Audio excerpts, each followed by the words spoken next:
You are listening to Radio Free Signs of the Times, broadcasting to the world on the eve of destruction.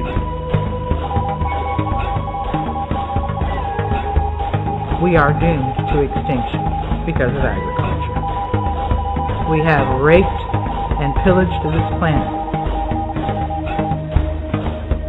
There is a disinformation program literally for everyone, no matter who you are and what your interests are, what your beliefs are, which way you're focusing. There is a website set up just for you to take you in and to vector your thinking and your attention into the way that they want you to think. Categories for things happening in the sky and the cosmos. If you read the scientific reports that come through and put the pieces together, you can see something. Hello and welcome to SOTT Talk Radio.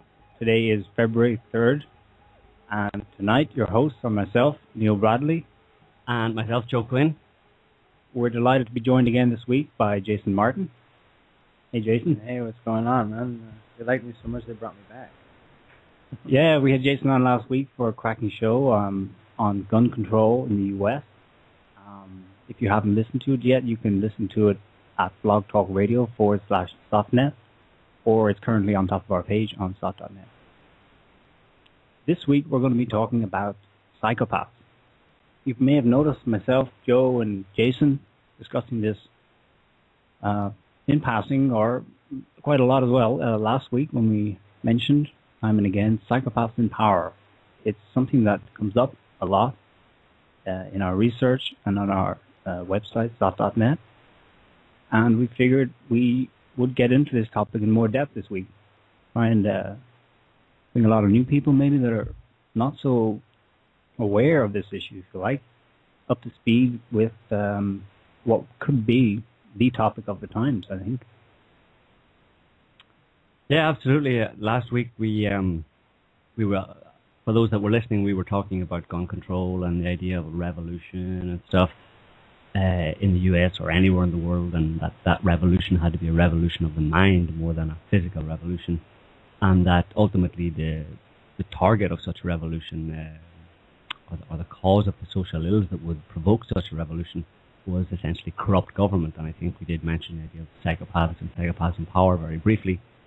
So for that reason, we wanted to just as a follow-on from last week, get into this topic a little bit more as to kind of complete the picture, if you will. Yeah, we're going to have a special guest on this week. We've got Harrison Keeley, who will be joining us, and we're going to be asking him a few questions. Harrison is the editor of Red Pill Press, which published Andrew Lobachevsky's book on psychopaths in power, on this very topic we'll be discussing. It's called Political Phonology. Harrison is also an editor of Dot Connector magazine and a guest writer on psychopathology for Safe Relationships magazine. So we'll be welcoming him shortly and put some questions to him. I'll remind listeners that you can call in anytime you want if you've got any questions yourself. This is obviously quite a dense topic, and as we've been saying, it affects a lot of areas, if not all areas of human life, so everyone's got something to say on it. Or they should have on the guest call-in number, just for those who don't know it. It's on our webpage, but just as a reminder, it's the US number 718-508-9499. So give us a call at any time during the show. Feel free to interrupt if you have something to say or a question to ask. So I think probably we want to go straight into Harrison here and ask him a few questions, get a few ideas from him. So Harrison, are you there? Yep, I'm here. Welcome. You're very welcome to SOTT Talk Radio. Thanks for having me. I'm glad to be here. Excellent. Harrison, thanks for joining us. You've noticed from the title of our show, we put it as Are Psychopaths Cool? Now, regular SOTT readers and people who are aware of what psychopaths are and what they do will, of course, know the answer to that very well. But we framed it like that because you can't help but notice that when the psychopath is, the topic of psychopathy is being discussed in the mainstream media or the characters that come through in popular culture, you couldn't be blamed for thinking sometimes that psychopaths are something that's appealing, that they have appealing traits that people would aspire to have themselves. Before we get into that, let's just start with some basics. So, what is a psychopath? Where can we start with this? Well, a psychopath is a certain type of person who lacks a conscience. Now, that's probably the best, simplest way you can describe it, is that they completely lack any sort of conscience. And that goes into a certain number of other character traits. So, psychopaths are typically very charming, so they're very good con artists. So they can talk people out of anything or into anything, and they put on a show. They can put on a persona that is perfectly adapted to the kind of person they want you to think they are. So that's basically the definition of a good con artist. They'll be whatever you want them to be or whatever they need to be in order to get something for you. They're extremely manipulative. They are pathological liars.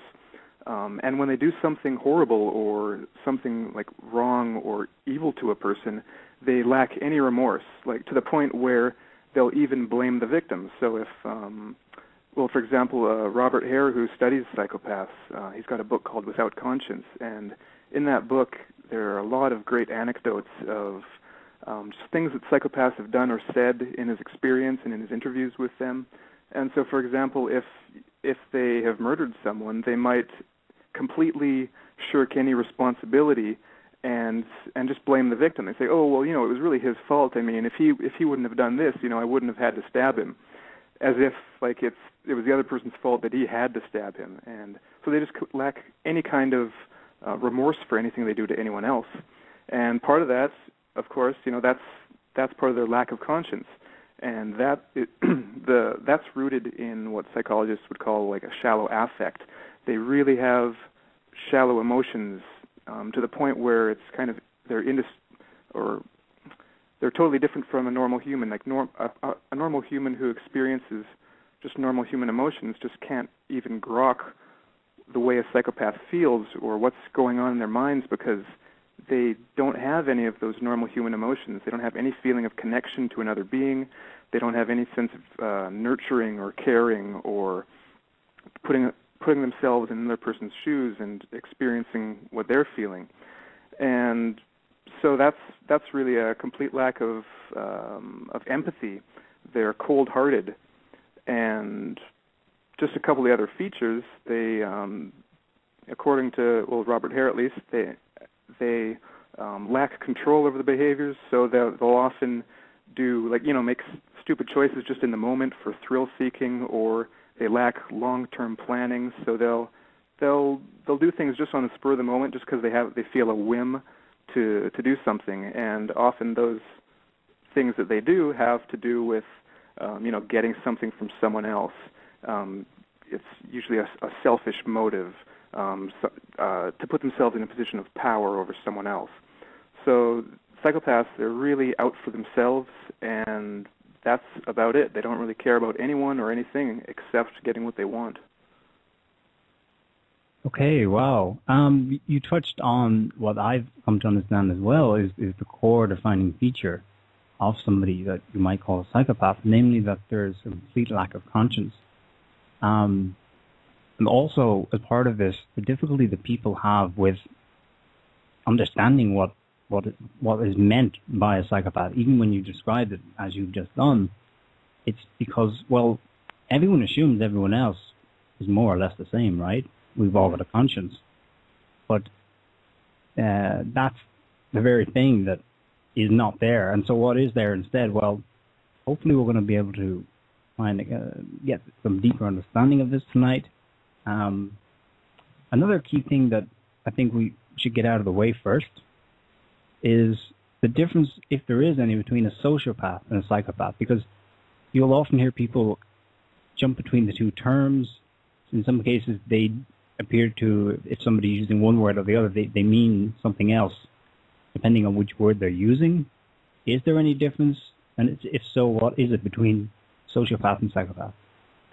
Well, that could be a tricky one because, like you said, people jump back and forth between the terms. So sometimes when they're saying sociopath, they might actually be talking about psychopaths, or vice versa. Like a lot of times in pop culture and in movies, you'll hear someone, a character call another character a psychopath just because they did something evil, or they're a criminal or a serial killer or something.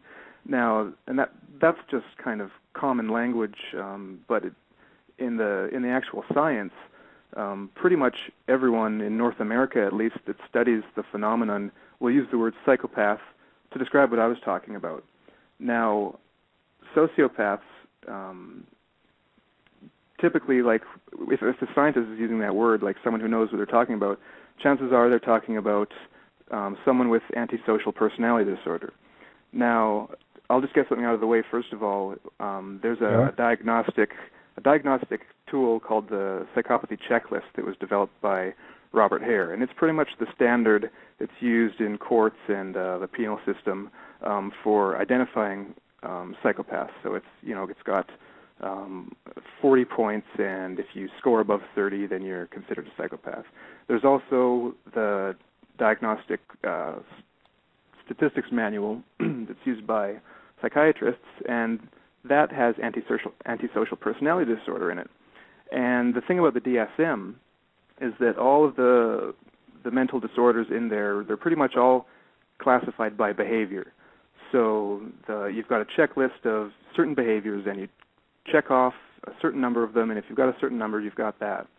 Now, the problem is that people tend to equate antisocial personality disorder with psychopathy, but they're actually two separate but kind of overlapping things. So if you take a prison population, for example, you'll have a certain number of people that can be classified as antisocial personality disorder, and these will be people, criminals who, have trouble with impulse control.